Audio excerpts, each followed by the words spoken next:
ইউদরিকুকা আখাকা বিমা ইয়াকরাহু, তোমার ভাই যেটা অপছন্দ করে, যেটা তোমার তার সামনে বললে সে কষ্ট পাবে, এমন জিনিসটা তার পিছনে পিছনে বলার নাম গীবত। সাহাবী প্রশ্ন করলেন, ইয়া রাসূলুল্লাহ, ইয়া হাবিবাল্লাহ, ইন কানা ফীহি মা আকুল, আমি যা বলি সেটা যদি বাস্তবিক ভাবেই তার ভিতরে থাকে, মানে দোষটা আমি বানায়া বানায়া বলছি না, সত্যি সত্যি তার ভেতরে এই দোষটা আছে, এমন যদি হয় তাহলে ব্যাপারটা কেমন হবে? এটাও কি গীবত হবে? নবীজি সাল্লাল্লাহু আলাইহি ওয়াসাল্লাম বলেন, ও আমার সাহাবী, মনে রাখো এটাও কিন্তু গীবত হবে। সত্য সত্য যদি তুমি তার দোষটা বলো, যে দোষটা বাস্তবিক তার ভিতরে আছে, এটা তার পেছনে বললে গীবত হবে। আর যেই দোষটা তার ভিতরে নাই, ওই দোষটা যদি তুমি বলো, বানায়া বানায়া মিথ্যা মিথ্যা বলো, তাহলে এটা গীবত নয়, এটা হবে অপবাদ। বলে এটা কি হবে? অপবাদ। হাদিস শরীফের মধ্যে আসছে, একদিন এমন হলো, আল্লাহর নবী একজন সাহাবী বা দুইজন সাহাবী রোজা রাইখা খুব বেশি ক্লান্ত হয়ে গেছেন, অনেক বেশি ক্লান্ত, বেশি রকম ক্লান্ত। নবীজির কাছে আসলেন, নবীজি সাল্লাল্লাহু আলাইহি ওয়াসাল্লাম তাদেরকে সামনে ডাকলেন, সামনে ডাকার পরে বললেন, গলায় হাত দাও। বলে একটা পেয়ালা আনো। কি আনো? পেয়ালা আনো। পেয়ালা সামনে রাখো। আর তাদেরকে বললেন, গলায় হাত দাও, আঙ্গুল দাও। গলায় আঙ্গুল দিয়ে বমি করলো। দুজনের ভেতর থেকে গোশতের টুকরা বের হয়ে আসছে। জোরে বলেন নাউজুবিল্লাহ। কাঁচা গোশতের টুকরা বের হয়ে আসছে। নবীজি সাল্লাল্লাহু আলাইহি ওয়াসাল্লাম বললেন, অবশ্যই তোমরা রোজা রাইখা কারো বদনাম করছিলা, কারো গীবত করছিলা। আর গীবত করার ব্যাপারে আল্লাহ পাক রব্বুল আলামিন কোরআন মাজিদে বলেছেন, ও আমার বান্দারা, তোমরা গীবত করো না। ওয়ালা ইয়াগতাব বা'দুকুম বা'দা আইয়ুহিব্বু আহাদুকুম আন ইয়াকুলা লাহমা আখিহি মাইতান ফাকারিহতুমু। আল্লাহ বলছেন, ও আমার বান্দারা, তোমরা একজন আরেকজনের গীবত করো না, পিছনে পিছনে বদনাম গায়ে বেড়াইও না। কেন? যদি তুমি একজন আরেকজনের বদনাম করো, পেছনে পেছনে আরেকজনের দোষ বলতে থাকো, এটা কেমন খারাপ।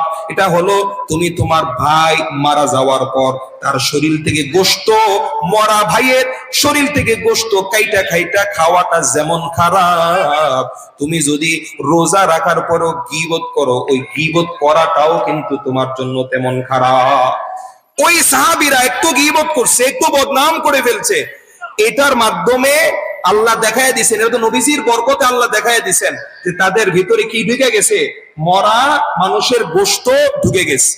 একদিন এমন হয়েছে, আম্মা জান আয়েশা সিদ্দিকা রাদিয়াল্লাহু তাআলা আনহা নবীজির অন্য একজন বিবির বর্ণনা দিলেন, হাত দিয়ে ইশারা করে এভাবে বুঝালেন, মানে খাটো খাটো, মানে আরেকজন বিবির কথা কইতেছে, মানে ওনার সতীন হবে, আরেকজনের কথা বলতেছে এমনি ইশারা দিয়া, মানে হাত দিয়ে দেখেন, মুখেও বলে নাই। খেয়াল করেন কথাটা, কিসে বলে নাই? মুখেও বলে নাই, হাত দিয়ে বুঝাইছে খাটো খাটো। নবীজি সাল্লাল্লাহু আলাইহি ওয়াসাল্লাম আম্মা জান আয়েশাকে বললেন, আয়েশা রে, ও আয়েশা, ভালো করে শুনে নাও, তুমি যে গীবত করছো, এই গীবতটা এমন বেশি খারাপ হইছে, এই খারাপিটাকে যদি সমুদ্রের পানির সাথে মিশায়া দেওয়া হয়, তাহলে তোমার এই গীবতের খারাপিটা গোটা সমুদ্রের পানিকে পর্যন্ত নষ্ট করে ফেলবে। জোরে বলেন নাউজুবিল্লাহ। একটু হাতে ইশারা করে এমনি ইশারা করছে যে কাটো কাটো। এবার বলেন তো, আমাদের রোজা রাইখা আর না রাইখা, ঘরে আর বাইরে, অফিসে আদালতে সারা দিন আরেকজনের বদনাম করি কি করি না? অফিসে গেলে এই কর্মকর্তার সামনে গেছে, যাই এখন আরেক কর্মকর্তার বদনাম করে, এরপরে যখন ওই আরেক কর্মকর্তার সামনে যায়, তার কাছে যাইয়া আবার আরেক আগের কর্মকর্তার বদনাম করে। আছে না নাই?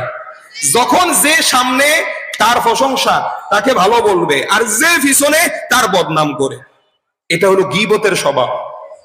খুব খেয়াল করবেন কথা।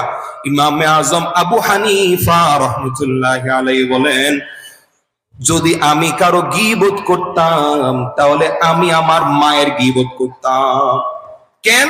এই কথাটা খুব খুব কথা, গুরুত্বপূর্ণ কথা, ওজনওয়ালা কথা। তিনি বলেছেন, যেদিন থেকে আমি জেনেছি গীবত করা হারাম, আরেকজনের পেছনে পেছনে বদনাম করা হারাম, সেদিন থেকে আমি কারো গীবত করি নাই। যদি আমি গীবত করতাম, আমার মায়ের গীবত করতাম। কেন? এবার বুঝেন, আপনি যখন গীবত করেন, আপনি যখন আরেকজনের বদনাম করেন, ফলাফল কি দাঁড়ায়? আপনার নেকগুলো তার আমল নামায় যায়, তার আমল নামার গুনাহগুলো আপনার আমল নামায় আসে। আবার মুখস্থ করেন, আপনি যার গীবত করলেন আপনার আমল নামার ভালোগুলো নেকগুলো তার আমল নামায় চলে যায়, আর তার আমল নামার খারাপিগুলো গুনাহগুলো আপনার আমল নামায় চলে আসে। তাহলে আপনি যার গীবত করলেন বাহ্যিক ভাবে যদিও মনে হয় বদনাম করে তার ক্ষতি করেছেন, বাস্তবিক করতে তার ক্ষতি করেন নাই, বরং তার উপকার করছেন। কথাটা বুঝেন না এখনো? আপনি যার গীবত করছেন আপনার সব তার কাছে চলে গেছে, তার গুনাহ আপনার কাছে আসছে, তাহলে আপনি তার উপকার করলেন না। ইমাম আজম আবু হানিফা রাহমাতুল্লাহি আলাইহি বলেন, এমন উপকার নিজের ক্ষতি কইরা আরেকজনের উপকার, এমন উপকার যদি করতে হয়, এমন উপকার যদি আমি করতাম তাহলে আমি আমার মায়ের জন্য এমন উপকার করতাম, তাহলে আমি আমার মায়ের গীবত করতাম। কিন্তু যেহেতু আমি জানি গীবত করা যেদিন থেকে আমি হারাম জেনেছি সেদিন থেকে আমি গীবত করি না, যদি করতাম আমার মায়ের করতাম। এবার আরেকটু খেয়াল করেন, গীবতটাকে যে আমরা কত সহজ মনে করি, রোজা রেখেও গীবত ছাড়তে পারি না, অথচ রোজার ট্রেনিং কিসের জন্য? গীবত বন্ধ করার জন্য। খেয়াল করবেন কথা, আগের উম্মতের অবস্থা এমন ছিল, আগের উম্মতদের মাঝে এমন রোজাও ছিল, রোজা রাখলে কথা বলা যাবে না। এই কোরআন শরীফে ঘটনা আছে না নাই? সূরা মারিয়ামের মধ্যে হযরত মারিয়াম আলাইহিস সালাম যখন ঈসা আলাইহিস সালাম তার গর্ভ থেকে ভূমিষ্ঠ হয়েছে, তখন তো আশঙ্কা। মারিয়াম আলাইহিস সালাম আল্লাহকে বললেন, আল্লাহ আমি যদি সন্তান নিয়ে জনপদে যাই সবাই আমাকে বেবিচারী বলবে, কারণ আমার বিয়ে হয় নাই, জামাই নাই। এখন যদি আমি এলাকায় যাই সবাই আমার কি বলবে? তোমার বাচ্চা এলো কই থেকে? আমার বেবিচারী বলবে। কেমনি কি করা? আল্লাহ তখন বললেন যে তুমি তোমার এলাকায় যখন যাবা, এলাকায় যাইয়া সবাইকে বলবা যে আমি রোজাদার। কি বলবা? আমি রোজাদার। তো রোজাদার মানে তাহলে তুমি আর কি বলতে পারবা না, কথা বলতে পারবা না। ও আবার রোজাদার এভাবে বলবে না যে আমি রোজাদার, মানে মুখে ইশারা দিয়া বুঝাবে যে আমি রোজাদার। কারণ ওই সময় রোজা রাখলে কি বলা যাইতো না, কথা বলা যাইতো না। আমি রোজাদার এটাও কিন্তু বলা যাবে না, মুখে ইশারা দিয়ে বুঝাবে যে আমি রোজাদার। ইন্নী নাযারতু লির-রাহমানি সাওমা ফালান উকাল্লিমাল ইয়াওমা ইনসিয়া। তাহলে এক সময় রোজা রাখা অবস্থায় কথাও বলা যাইতো না। আর সেই জায়গায় আমরা কি করতেছি? কথা তো বলবো, হালাল গুলো বলবো, নেক কথা বলবো, ভালো কথা বলবো, বলি খালি গুনাহের কথা। আমাদের সারাদিন যেই কথাবার্তা গুলো হয়, কারো অধিকাংশ, কারো অর্ধেক, কারো কম অর্ধেক কথাবার্তাই গুনাহের কথাবার্তা হয়। জোরে বলেন, কথা কি ঠিক না বেঠিক? নবীজি সাল্লাল্লাহু আলাইহি ওয়াসাল্লাম বলেছেন, দুই কারণে মানুষ বেশি বেশি জাহান্নামে যাবে। বলেন কয় কারণে? মুখস্থ করবেন। বলেন কয় কারণে মানুষ বেশি বেশি জাহান্নামে যাবে? দুই কারণে। এক নাম্বার কারণ আলফামু, মুখ। মুখের কারণে বেশি পরিমাণে মানুষ জাহান্নামে যাবে। খবর নাই, খালি কইতেই আছি, বলতেই আছি। নবীজি এক উদাহরণ দিয়ে বলছেন, মনে হয় যেন ওই যে গরু আছে না, গরু খাবার খাওয়ার পরে জাবর কাটে না, ওই যে পেটের খাবারটা কি আবার মুখে এনে চাবাইতে থাকে। তো নবীজি বলেন মনে হয় যেন জাবর কাটতেছে, খালি সারাদিন খালি কটর কটর কটর কটর করতেই আছে, অথচ সে জানে না এই মুখ তাকে জাহান্নাম পর্যন্ত নিয়ে যাবে। জোরে বলেন নাউজুবিল্লাহ। বলেন জাহান্নামে বেশি বেশি যাবে কয় কারণে? দুই কারণে। এক নম্বরে মুখ, মুখস্থ করেন। বলেন এক নম্বরে কি? মুখ। দুই নম্বরে আল ফারজ, লজ্জাস্থান। বলেন দুই নম্বরে কি? লজ্জাস্থান। লজ্জাস্থানের গুনার কারণে বেশিরভাগ মানুষ জাহান্নামে যাবে। নবীজি সাল্লাল্লাহু আলাইহি ওয়াসাল্লামকে আবার জিজ্ঞাসা করা হলো, নবী গো কি কি কারণে বেশি পরিমাণে জাহান্নামে যাবে? এটা তো বললেন, তাহলে এটাও বলে দেন কি কি কারণে মানুষ বেশি পরিমাণে জান্নাতে যাবে। সুবহানাল্লাহ। নবীজি জবাবে বললেন, দুই কারণে মানুষ বেশি পরিমাণে জান্নাতে যাবে। এক নাম্বার তাকওয়াল্লাহ, এক নাম্বার হলো তাকওয়া, খোদাভীতি, গুনাহ থেকে বেঁচে থাকা। এটার মাধ্যমে বেশি পরিমাণে মানুষ জান্নাতে যাবে। দুই নাম্বার ওয়া হুসনুল খুলুকি, সদাচরণ, ভালো ব্যবহার যদি তুমি করতে পারো, সদাচরণ এবং ভালো ব্যবহারের মাধ্যমে তুমি বেশি পরিমাণে জান্নাতে যাবে। অথচ আমাদের অবস্থা হইছে এই কথাবার্তা বলার ক্ষেত্রে শুরুতে এক গালি, শেষে আরেক গালি। কি আছে না নাই? রমজানেও গালি ছাড়ে না, রমজানেও ঝগড়াঝাটি বন্ধ হয় না, এমন অবস্থা আমাদের ভিতরে আছে না নাই? অথচ বুখারী শরীফের হাদিস, আল্লাহর হাবিব সাল্লাল্লাহু আলাইহি ওয়াসাল্লাম বলেন, সিবাবুল মুসলিমি ফুসুক, মুসলমানকে গালি দেওয়া ফাসিকি। যে মুসলমানকে গালি দিবে সে ফাসিক। জোরে বলেন নাউজুবিল্লাহ। এইজন্য রমজানের রোজা রাখা কি করব না, কাউকে গালি দিব না। আগের কথায় আবার ফিরে আসি, একটা কথা বলতে চাইছিলাম, খেয়াল করেন। গীবতটাকে তো আমরা সহজ মনে করি, আমাদের প্রত্যেকটা মজলিসে মজলিসে গীবত হয়। খেয়াল করেন, ধরেন আপনারা 5 জন বন্ধু আছেন, এই 5 জন বন্ধুর মধ্যে ধরেন কথার কথা আজকে 2 জন নাই, বাকি 3 জন বসছে। এই 5 জন বন্ধুর অবস্থাও এই যে 3 জন আজকে বসছে, এই 3 জন মিলে কি করবে? বাকি 2 বন্ধুর বিরুদ্ধে বদনাম করবে। কি এটা আছে না নাই? কেউ কারো বদনাম ছাড়ে না। আরে সন্তানও তো বাবা মার বদনাম করে, বাবা মাও সন্তানের বদনাম করে, কি নাই? ভাই ভাইয়ের বদনাম করে, স্বামী স্ত্রীর বদনাম করে, স্ত্রী স্বামীর বদনাম করে পেছনে পেছনে। এগুলো কি হয়? গীবত হয়। আর কি করে খেয়াল করবেন, সারাদিন কাজ করে ঘরে যায়, ঘরে যাইয়াই শুনে কি বিবি নালিশ দেয়, কতক্ষণ মায়ের বদনাম, মানে জামাইয়ের মায়ের বদনাম, তার শাশুড়ির বদনাম, কতক্ষণ জামাইয়ের বোনের বদনাম, মানে ঘরে যাইও আরেকজনের বদনাম শুরু। দোকানে গেছে, দোকানে যাইয়া 1 নম্বরে কর্মচারীরা সবাই মিলে করবে মালিকের বদনাম।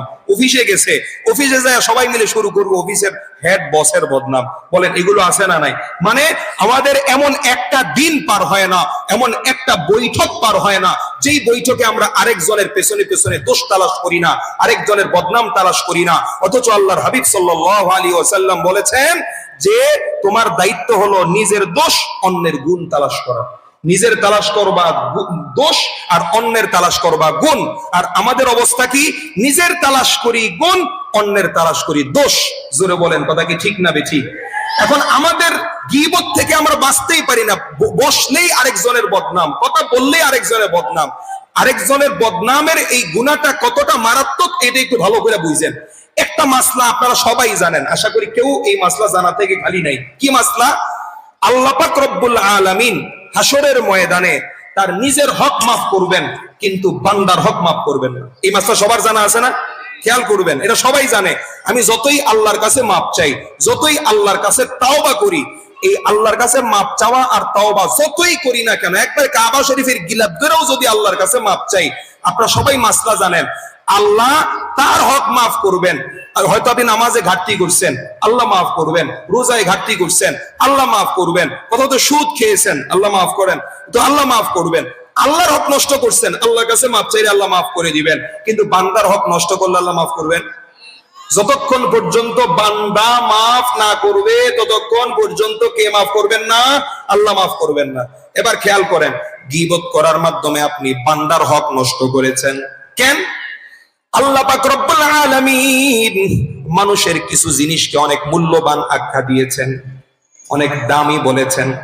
এর মধ্যে বিদায় হজের ভাষণেও নবীজি সাল্লাল্লাহু আলাইহি ওয়াসাল্লাম মানুষের 3টা জিনিসকে সবচেয়ে দামি বলেছেন। বলেন মানুষের কয়টা জিনিস সবচেয়ে বেশি দামি? 3টা জিনিস। 1 নম্বরে জান, 2 নম্বরে মাল, 3 নম্বরে ইজ্জত। বলেন মানুষের কয়টা জিনিস বেশি দামি? 3টা জিনিস, জান, মাল, ইজ্জত। খেয়াল করেন নবীজি কত গুরুত্ব দিয়ে বলছেন।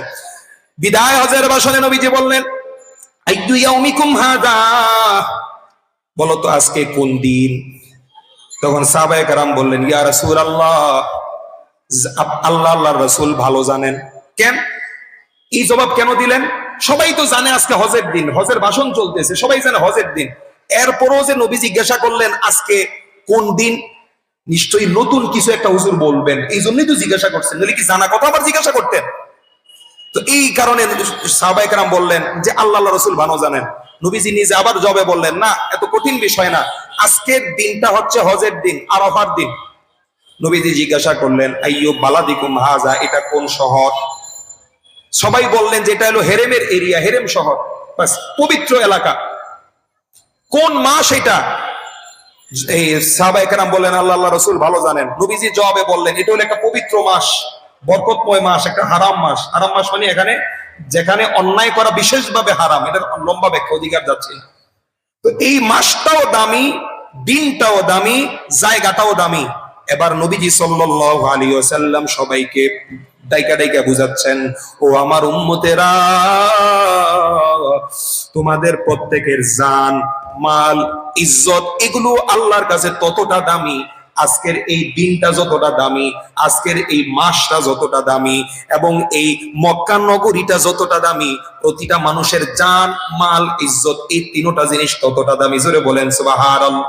এখন আপনি যখন গীবত করলেন, আরেকজনের ইজ্জত নষ্ট করলেন, আরেকজনের ইজ্জত নষ্ট করার মাধ্যমে তার হক আপনি নষ্ট করলেন। খুব খেয়াল করেন, খুব খেয়াল করেন।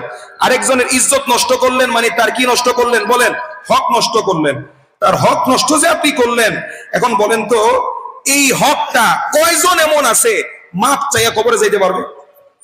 খেয়াল করেন, আপনার কাছে অমুকে টাকা পায় মোটামুটি স্মরণে আছে, দোকান বাকি স্মরণে আছে, কোন একজন থেকে আপনি ঋণ নিয়েছিলেন স্মরণে আছে, আপনি নিজে পরিশোধ করতে না পারলেও আপনার সন্তানেরা পরিশোধ করে দেয়। জোরে বলেন কথা ঠিক না বেঠিক? জানাজার সময়ও কিন্তু বলে দেয়, আমার বাবা কারো সাথে যদি কোনো পানা দেনা থাকে আমাদেরকে জানাবেন, আমরা আমাদের বাবার যাবতীয় লেনদেন পরিশোধ করে দিব। জোরে বলেন কথা ঠিক না বেঠিক? এবার আমি আপনাকে প্রশ্ন করি, আপনার থেকে যারা টাকা পায়, যারা সম্পদ পায়, এদেরটা আপনি হয়তো পরিশোধ করে দিবেন একদিন না একদিন, বা আপনার সন্তানরা পরিশোধ করে দিবে। বান্দার এই হকটা মাফের একটা ব্যবস্থা হয়ে গেল, এটার জন্য হাসরে ধরা খাবেন না।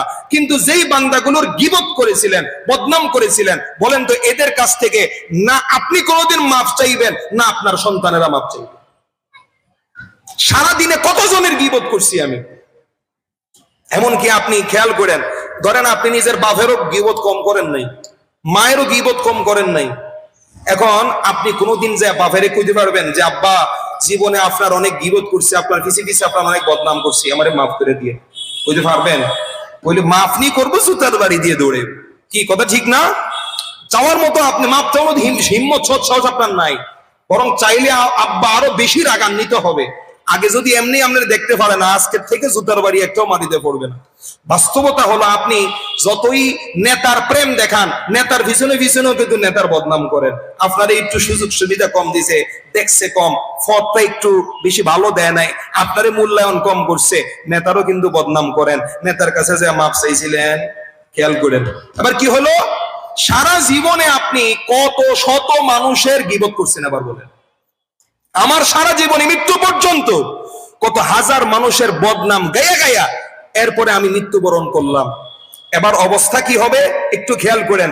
এই যে এত মানুষের গীবত করলাম, মাপ চাইয়াও কবরে যাইতে পারলাম না, বলেন তো এটা কার হক?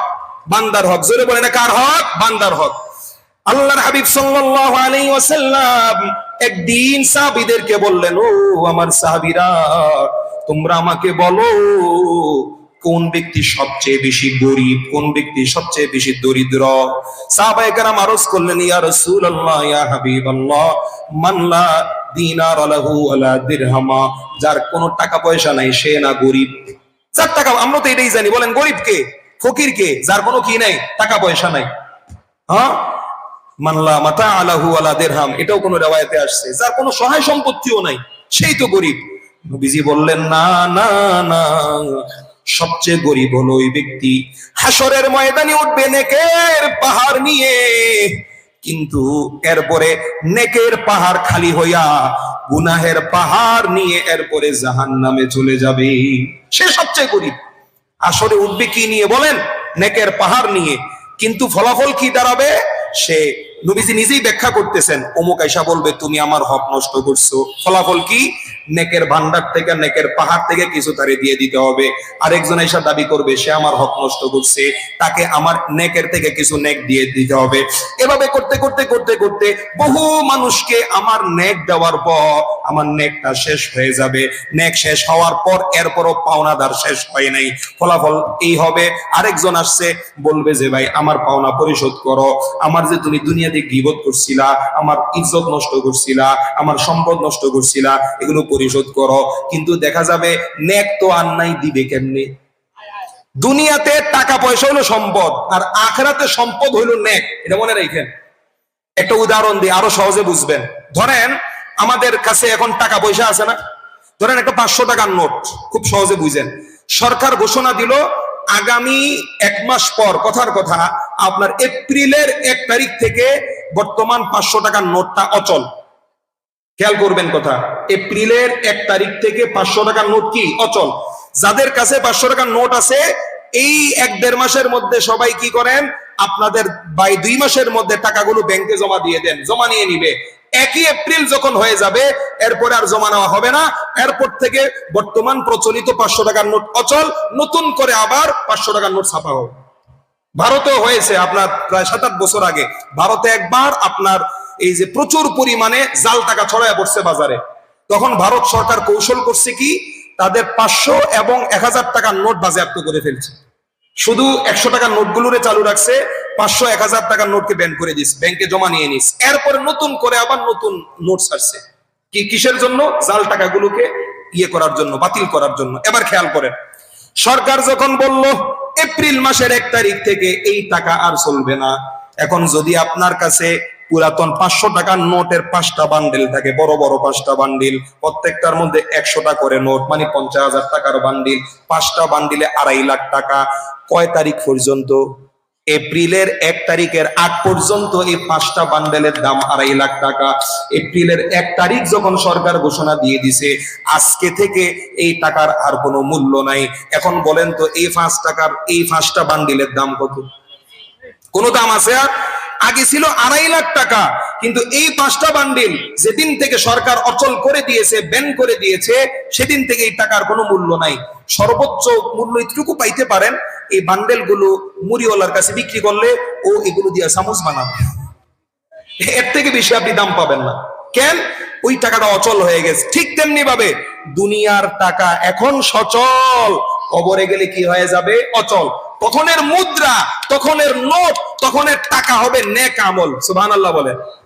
মুদ্রা পাল্টায় যাবে, তখনের মুদ্রা হবে, তখনের টাকা, তখনের নোট হবে কি? নেক আমল। এখন দেখা যাবে যে আপনার কাছে নেক আমলের যত নোট ছিল, পাওনাদারদেরকে দিতে দিতে সমস্ত নেক আমলের নোট শেষ হয়ে গেছে। এখন আপনার কাছে আর কোনো নেক আমলের নোট নাই, অথচ পাওনাদার আরো বাকি আছে। সেই সময় এবার ধরবে যে আমার পাওনা আমারে দাও, আপনি বলবেন আমার তো টাকা পয়সা নাই, মানে নেক নাই। এবার কেমনে কি বলবে? যে তেলে আমার গুনাহ তোমার কাঁধে লয়া লও, আমার গুনাহ তোমার কাঁধে নিয়ে নাও। এবার বেচারা না পাইলে আর কি করবে? তার পাওনাদারদের গুনাহগুলো নিতে থাকবে। পাওনাদার বলতে কারাও আছে, টাকার পাওনাদারও আছে, দুনিয়াতে যাদের ক্ষতি করছেন সেই পাওনাদারেরাও আছে, দুনিয়াতে বসে বসে যাদের গীবত করছিলেন সেই পাওনাদারেরাও আছে। তাদেরকে আবার আপনি কি করতে থাকবেন? যেহেতু টাকা শেষ, এবার তাদের থেকে আপনি গুনাহ নিয়ে আপনার আমলনামায় বোঝা বাড়াইতে থাকবেন। বাড়তে বাড়তে বাড়তে বাড়তে দেখা যাবে যে সমস্ত পাওনাদারদের গুনাহ এখন আপনার মাথায়।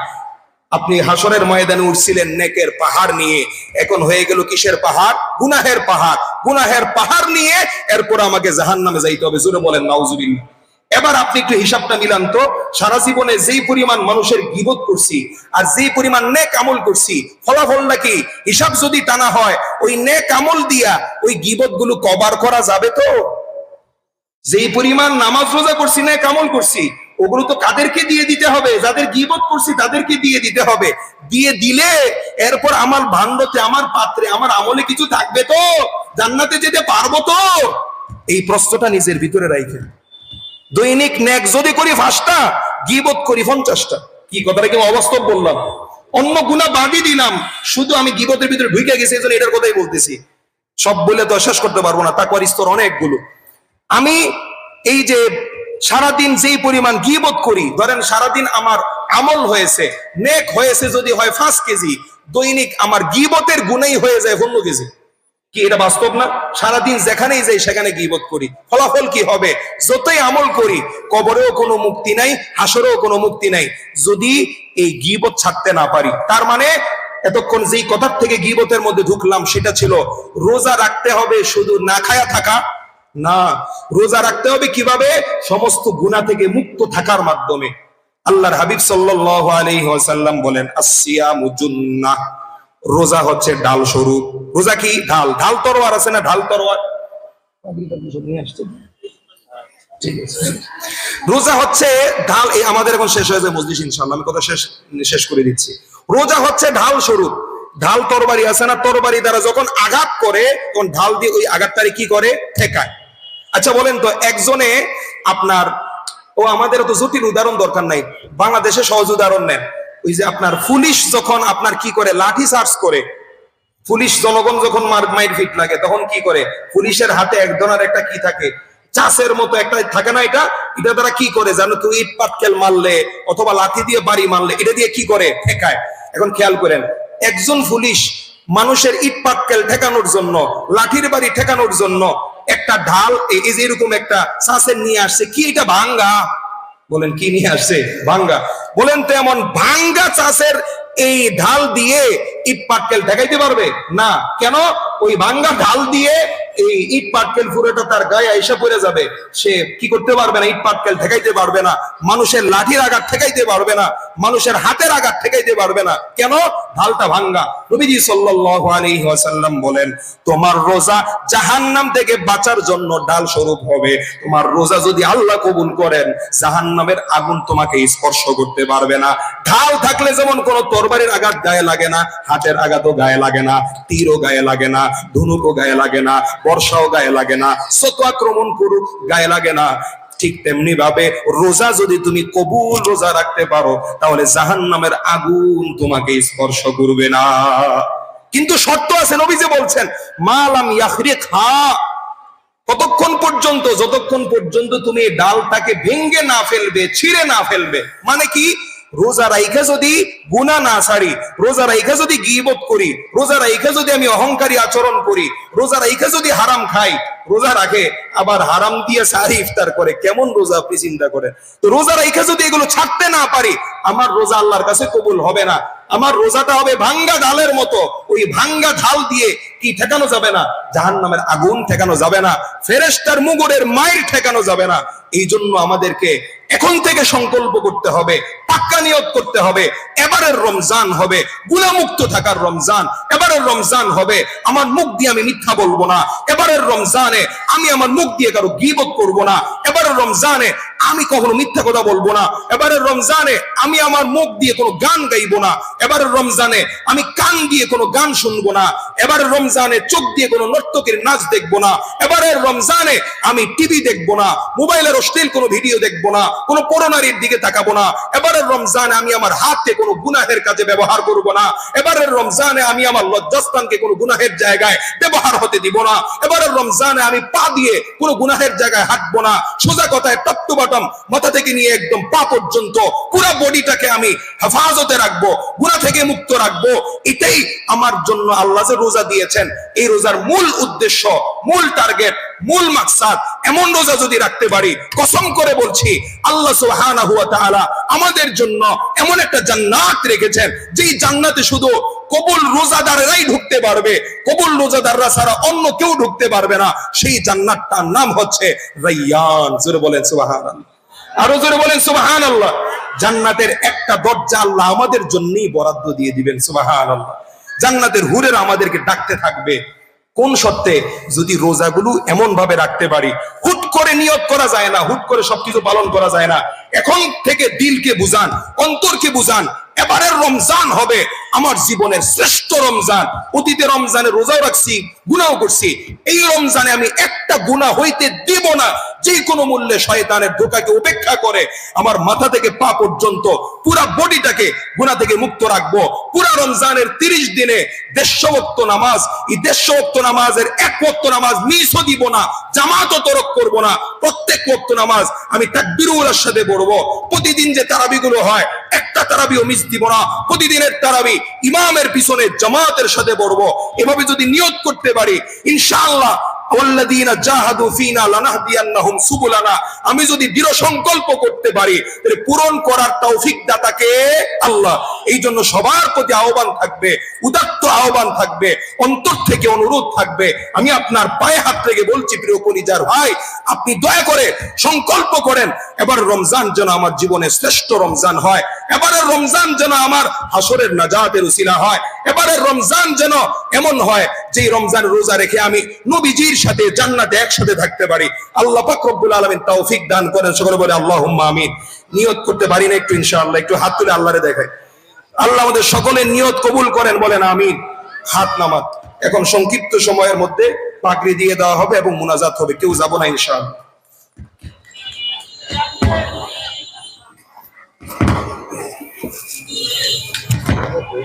সবাই নিজ নিজ